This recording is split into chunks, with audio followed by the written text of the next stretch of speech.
চকুৰ আগত এজনী গৰুৰ পৰা ২৬ লিটাৰ গাখীৰ খিৰাই দেখুৱাম।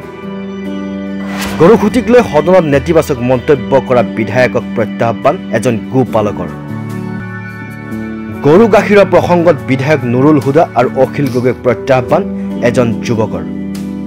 এই যুৱকজন হৈছে জামুগুৰিহাটৰ পংকজ বৰদলৈ, এগৰাকী সাহসী উদ্যমী যুৱক তথা গোপালক।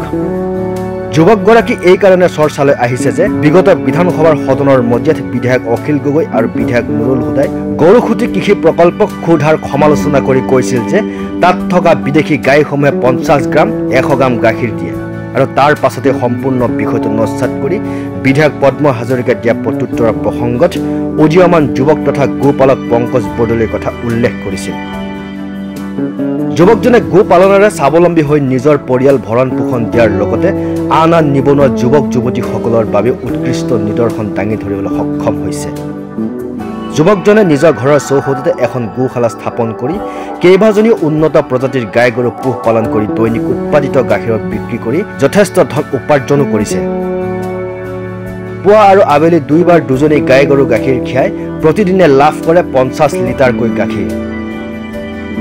উল্লেখনীয় যে পংকজ বৰদলৈ গোশালাত থকা 4জনী উন্নত মানৰ গাই গৰুৰ ভিতৰত বৰ্তমান দুজনীৰ প্ৰতিজনীয়ে দৈনিক 26 আৰু 30 লিটাৰকৈ গাখীৰ দি আহিছে।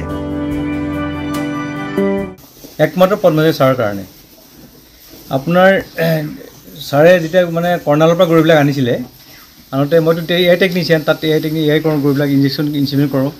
ছাৰে মোক এজনী গৰু চাহিৱাল গৰু উপহাৰ দিছিলে, চেউৰী গৰু আনি প্ৰতিপাল কৰিলোঁ। কৰাৰ পিছত তাই হিতত আহিল, এয়াই কৰিলোঁ। তাৰ নেক্সট ইয়াৰ তাই পোৱালি দিলে। প্ৰথমবাৰ পোৱালি দিছিলে 22 লিটাৰ প্লাছ গাখীৰ পাইছিলোঁ মই।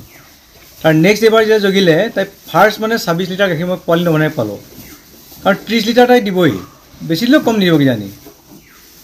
গতিকে দুগ্ধ বিপ্লৱ এনেকৈ আৰম্ভ হৈছে, আৰু চতিয়া সমষ্টিত দুগ্ধ বিপ্লৱ আৰু মানে ভবাতকৈ আৰু বেছি মানে আৰু বহুত দূৰ আগবাঢ়ে বুলি মোৰ দৃঢ় বিশ্বাস। মই তেওঁলোকক ইয়াৰ পৰাই প্ৰত্যাহ্বান জনাইছোঁ, তেওঁলোক আহক, চতিয়ালৈ আহক, কন্যাকালৈ আহক, মোৰ ঘৰলৈ মাতিছে তেওঁলোকক, দুজন আহক, মোৰ ঘৰত গৰু খীৰাম তেওঁলোকৰ সন্মুখত, তেওঁলোকক নিজে চাহ বনাই মই খুৱাম, আদৰণি জনাইছোঁ। আৰু তেওঁলোক যদি অসমৰ মানুহ হয় তেওঁ নিজেই চাওকচোন কথাবিলাক ভাবি। অখিল গগৈ ডাঙৰীয়ে যি কৰি আছে, নিজে হাঁহি উঠা কথা। তেওঁ সমষ্টিত কিজানি তেওঁ কৰিছেনে ক'ব নোৱাৰোঁ, যদি তেওঁ কম কৰি মানে শিকিবলগীয়া আছে, চতিয়ালৈ আহক, ছাৰৰ পৰা শিকক কথাবিলাক।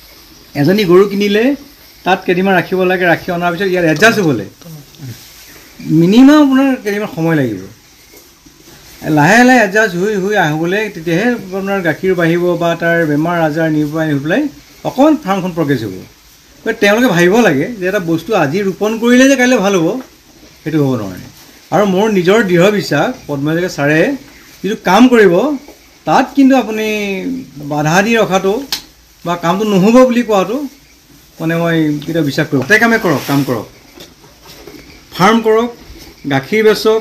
খালি এটা কথা কম, সকলো কৈছোঁ আপোনালোকৰ মাধ্যমৰ দ্বাৰা, অসমবাসী ৰাইজকৰ মই যুৱক প্ৰজন্মক কৈছোঁ, সোনকালে কিন্তু বিচনা এৰিবই লাগিব। সোনকালে বিচনা এৰক, কাম এৰক, সকলোৰে পৰিয়ালবিলাক নিশ্চয় সুখে শান্তিৰে মানে থাকিব পৰা এটা পৰিৱেশ গঢ় লৈ উঠিব। জামুগুৰিহাটৰ পৰা আনোৱাৰ আহমেদৰ ৰিপৰ্ট, মাই নিউজ এনি।